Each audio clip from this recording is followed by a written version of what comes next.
Hello and welcome to another tutorial by Eagles. This time, we're gonna look into Microsoft Excel. You probably already heard about it or probably have used it countless of times, but there might be some functions you don't know yet.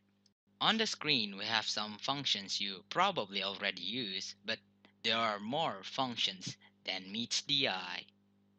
Some of them are really useful for large data that have certain attributes to them. But today I'm only gonna present 7 somewhat used functions, starting with absolute value. If your data collection mechanism returns a negative value and you want it positive, then the absolute function is your friend. Just type in ABS, then put a number or the cell you want, or just click it, inside a parenthesis, and boom! To copy to the other cells, just drag the function down, like any other function really. The next ones are the floor and ceiling functions. These are two separate functions that rounds the number to the nearest integer of a certain significance. These can be useful if your data has a non-integer value but you want it out. The floor function rounds it down while the ceiling function rounds it up.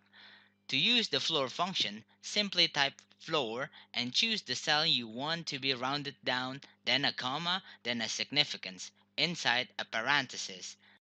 A significance of 1 will make the number be able to be divided by 1. The ceiling function is also similar. Just type ceiling, then your cell or number, then a comma with a significance. All of these are inside a parenthesis, of course.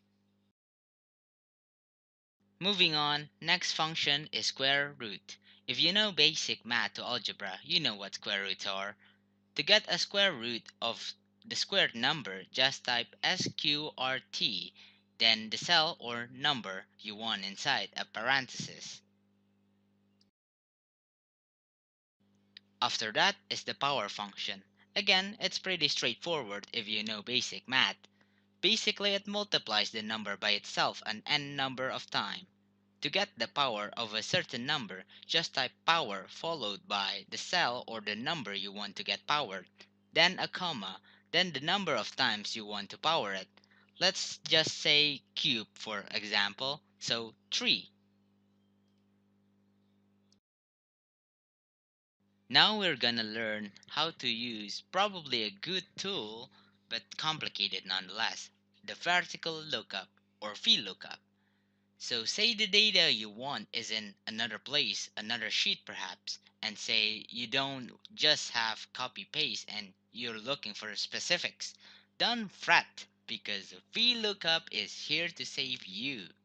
Say you're looking for the ceiling of the previous table and you know that ceiling is the fourth data on the table preceded by data, absolute, and floor.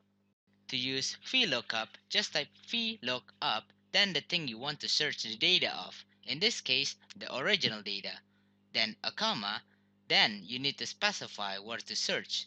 Just click and drag with your cursor from the start of the table to the end, then another comma, then the column number, in this case, 4 from the right, like I said before, then yet another comma and false inside a parenthesis. Boom. That simple, or well, complicated, I guess. The next thing is the if function. The function if serves as a logical gate. So say if you want to check if the ceiling number is more than 50, then you can use the if function. Let's just go over the example.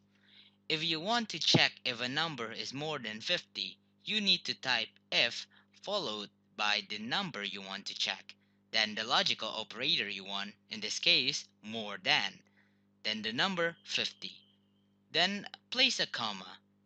After that, put what it should output if the check is true inside a quotation mark.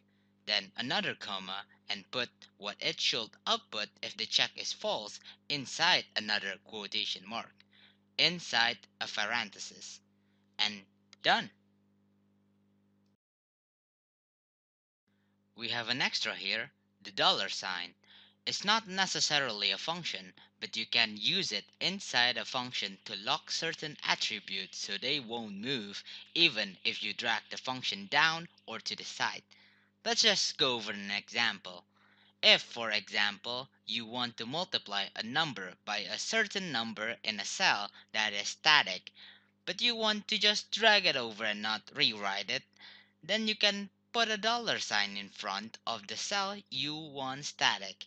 You have to put the dollar sign on both of the column and the row of the static cell though.